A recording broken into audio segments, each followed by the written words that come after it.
వడియాలు పడదామని చెప్పి పచ్చిమిర్చి కట్ చేస్తున్నానండి. ఈ పచ్చిమిరపకాయలు అసలు కారమే ఉండట్లేదు, ఎన్ని కాయలు వేసినా కూడా ఘాటు అనేది తెలియట్లేదు.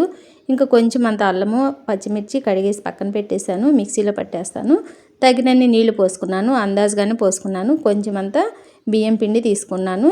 ఇవేమో పచ్చిమిర్చి అవి మిక్సీ పట్టడానికి పట్టేసి పక్కన పెట్టేసుకున్నాను. ఇదిగోండి ఈ మాత్రంగా కచ్చాపచ్చాగా పట్టేశాను. కొంచెం సరిపడినంతగా ఉప్పు, చాలా తక్కువగా వేస్తానండి, ఎందుకంటే మనం వడియం పోసిన తర్వాత వేపుకు తింటే ఉప్పు కసిగా అనిపిస్తాయి. అందుకని చెప్పి ముందుగానే తక్కువగా వేసుకుంటాను. ఈ స్టీల్ గిన్నె పెట్టాను కానీ అది సరిపోదేమోనని చెప్పి మళ్ళీ ఇడ్లీ పాత్రలోకి అయితే మార్చాను. ఒక 2 స్పూన్లు అంటే 2 స్పూన్లే సగ్గుబియ్యం కూడా నానబెట్టానండి, ఎక్కువ నానబెట్టలేదు. సగ్గుబియ్యం ఎక్కువ వేస్తే ఆయిల్ ఎక్కువగా పీలుస్తుంది, అందుకని కొంచెం మాత్రమే వేసాను. ఇలాగా పోసిన తర్వాత పిండి అంతా ఇలా దగ్గరే ఉండి అడుగంటుకోకుండా ఇలా చిక్కగా దగ్గర పడే వరకు తిప్పుకుంటూనే ఉండాలి.